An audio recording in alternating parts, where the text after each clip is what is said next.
నిజంగా మీరు చాలా అదృష్టవంతులు. ఎందుకంటే మేము చదువుకునే రోజుల్లో ఇంత గొప్ప హాస్టల్స్ ఉండేటివి కాదు. ఈ భవనాలు ఇంత గొప్పగా, ఇంత అకామిడేషను, ఇంత ఉండే పరిస్థితి లేదు. పొద్దున్నే బ్రేక్ఫాస్ట్ మీకు ఇప్పుడు మంచిగా దాదాపు మంచి ఇడ్లీ, ఉప్మా, ఇట్లా రకరకాలుగా. సండే రోజు ఐ థింక్ పూరియా, ఇట్లా ఇంత మంచి మంచి టిఫిన్స్ ఉన్నాయి ఇప్పుడు.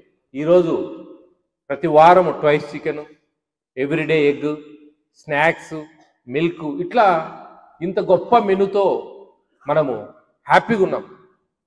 అవునా? మీకు ఇంత అవకాశం దొరకడం అనేది మన ప్రభుత్వాలు తీసుకుంటున్న గొప్ప నిర్ణయాలు. ఆషామాషి కాదు ఇది. ఇన్ని కోట్ల రూపాయలు ఇక్కడ వెచ్చించి మీ బాగు కోసం, మీ భవిష్యత్తు కోసం ఇంత మంచి మంచి నిర్ణయాలు తీసుకుంటా ఉంది ప్రభుత్వం. ఎంతమంది ఉన్నారు ఇక్కడ? 250 మంది పిల్లలు మ్యాక్సిమం.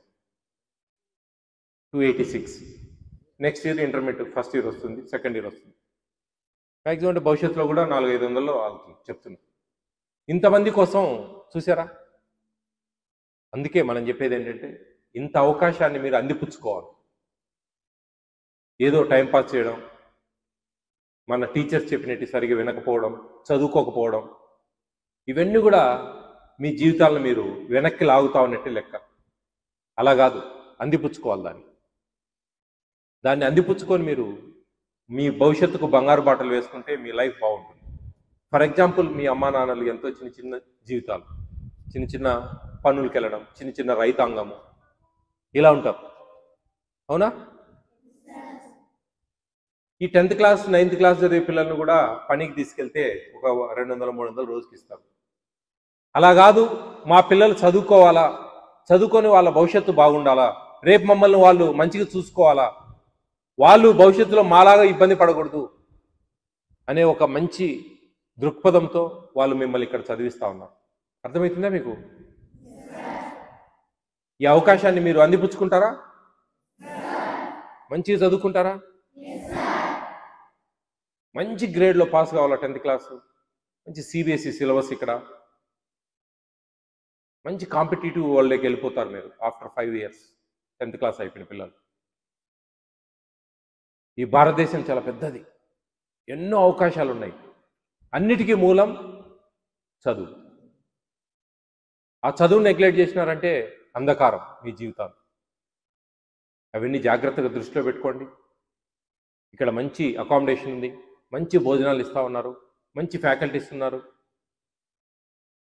ఎక్కడ పొరపాటు చేయకండి. ఎక్కడ పొరపాటు చేసినా మీ పేరెంట్స్ లాగా మీరు కూడా చిన్న చిన్న పనులు చేసుకొని బతకాల్సిన పరిస్థితులు వస్తాయి. చదువుకుంటే మనకు గవర్నమెంట్ ఉద్యోగాలే కాదు, ప్రైవేట్ సెక్టర్ చాలా ఉంది. మనకు తెలివితేటలో ఉండాలి కానీ అందలం ఎక్కచ్చు. అవన్నీ దృష్టిలో పెట్టుకోండి, చాలా కేర్ఫుల్గా ఉండండి. ఎన్నో హాస్టల్స్ చూసాం. ఈ ఏకలవ్య హాస్టల్స్ నెంబర్ 1 పొజిషన్లో ఉన్నాయి. ఎందుకంటే అంత అకామిడేషన్. ఏం పెట్టుకోవద్దండి మైండ్లో. చదువు చదువు చదువు. మీకు సండే ఒకరోజు హ్యాపీగా మీకు బట్టలు ఏదో వాష్ చేసుకుంటారు, మంచిగా మీకు చికెన్ చేస్తారు, ఆ రోజు ఒక బిర్యానీ రైస్ పెడతారు, అవునా? మంచిగా తినచ్చు, మంచిగా హ్యాపీగా ఆడుకోవచ్చు ఆ రోజు. మిగతా రోజులంతా మీరు చదువుల మీదనే దృష్టి కేంద్రీకరించాలి. చదువుకోవడం ఒక ఉద్యోగం వస్తుంది అనేదే మీమాంస కాదు. అక్కడ నాగరికత, వేషభాషలందు మార్పు వస్తుంది. ఒక డిగ్నిటీగా మాట్లాడతాం, ఒక డిగ్నిటీగా ఏదైనా ప్రాబ్లం సాల్వ్ చేసుకోగలం, బిజినెస్లు చేసుకోగలం. తెలివితేటలుంటాయి, ఒక గౌరవం పెరుగుతుంది. మీకు చుట్టుపక్కల వాళ్ళు ఒక గౌరవం ఇస్తారు, ఒక గ్రాడ్యుయేట్, ఒక ఇంజనీరు, ఇట్లా ఒక వాల్యూ పెరుగుతుంది మీకు. ఈ చిన్న చిన్న బిజినెస్లు కూడా తెలివితేటలు ఉండాలి. మొరటుగా చేస్తే మనం సక్సెస్ కాలేం లైఫ్లో. కాబట్టి అందరూ మంచిగా చదువుకుంటారని, మంచిగా మీ భవిష్యత్తు అంతా చాలా బాగా అందంగా వెరజిల్లాలని మనస్ఫూర్తిగా మిమ్మల్ని అందరినీ ఆశీర్వదిస్తా ఉన్నాం. మీ భోజనాలు ఈరోజు మేము కూడా తిన్నాం, మీ వంట వాళ్ళు చేసినట్టు చాలా బాగున్నాయి. మేము లంచ్ ఇక్కడే చేసాం, మీ భోజనం చాలా బాగున్నాయి. చాలా సంతోషం మాకు. మేము ఒక హాస్టల్లో ఇట్లా తినడం అనేది మాకు చాలా ఒక తృప్తిని ఇస్తుంది. మీ భోజనాలు మీతో పాటు తింటే కన్నా మాకు ఒక ఆనందం. మేము ఎక్కడైనా మీతో పాటే సహబంతిలో కూర్చొని భోంచేస్తూ ఉంటాం కొన్ని హాస్టల్స్లో, స్కూల్స్లో. అలా నేను ఫుడ్ కమిషన్ చైర్మన్గా ఇక్కడికి రావడం, మీరందరూ నన్ను గౌరవంగా వెల్కమ్ చెప్పడం, I'm so happy. AP state food commission అనేది ఒక క్వాషీ జ్యుడిషియల్ బాడీ. ఇది 4 లైన్ డిపార్ట్మెంట్స్లో పనిచేస్తుంది. Civil supplies and anganwadis, ICDS and MDM and all welfare hostels, మధ్యాహ్న భోజన పథకము, వెల్ఫేర్ హాస్టల్స్. అలాగే పిఎం మాతృవందన యోజన అని చెప్పి సెంట్రల్ గవర్నమెంట్ ఇచ్చే ఫస్ట్ డెలివరీకి అర్హత కలిగిన వాళ్లకు ఇచ్చే 5,000 రూపాయల పథకము. సెకండ్ డెలివరీకి 6,000 రూపాయలు. బేబీ గర్ల్ అంటే ఆడపాప అయితే కన్నా 6,000 రూపాయలు ఇస్తారు. దానికి ఆశా వర్కర్లు అవి అప్లోడ్ చేస్తారు, వాళ్ళకు అకౌంట్లలోకి వాళ్ళ వచ్చి పడతాయి అన్నమాట ఆ డబ్బులు. ఈ 4 లైన్ డిపార్ట్మెంట్స్లో ఏపీ స్టేట్ ఫుడ్ కమిషన్ అనేది పనిచేస్తుంది. కేంద్ర రాష్ట్ర ప్రభుత్వాలు ఇస్తున్న ఉచిత ఆహారానికి భద్రత కల్పిస్తుంది ఏపీ స్టేట్ ఫుడ్ కమిషన్. అవన్నీ సక్రమంగా ఇస్తున్నారు లేదా, ప్రైజ్ కరెక్ట్గా తీసుకుంటున్నారు లేదా, ఏమైనా అక్కడ లోపాలు ఉంటే కన్నా తీసుకోవడం.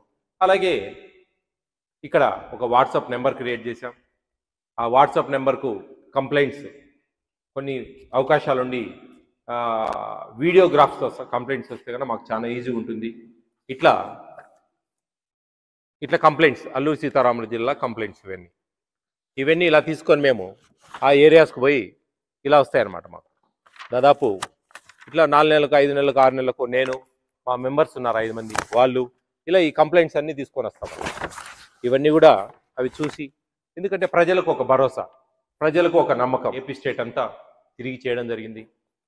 మంచిగా చేయాలా, పేద బడుగు బలహీన వర్గాలకు న్యాయం జరగాల, ఆహారానికి సంబంధించిన విషయాలు సక్రమంగా ఇవన్నీ జరగాల అనే ఒక మంచి ఉద్దేశంతో మేము చేస్తూ ఉన్నాం. మీ ప్రేయర్స్లో పెట్టుకోండి. మాకు మంచిగా మాకు ఎటువంటి ఆటంకాలు కలగకుండా, మీ ఇష్టదైవాన్ని పూజించేటప్పుడు ఫుడ్ కమిషన్ వాళ్ళు బాగా పనిచేయాలి, వాళ్ళకు ఎటువంటి ఇబ్బందులు కలగకూడదు, వాళ్ళు చేసే పని నీతి నిజాయితీగా జరగాలి అని ఖచ్చితంగా అందరూ కూడా కోరుకుంటారు ఆ దేవుణ్ణి అని చెప్పి మనస్ఫూర్తిగా కోరుకుంటూ థ్యాంక్ యూ అనడం.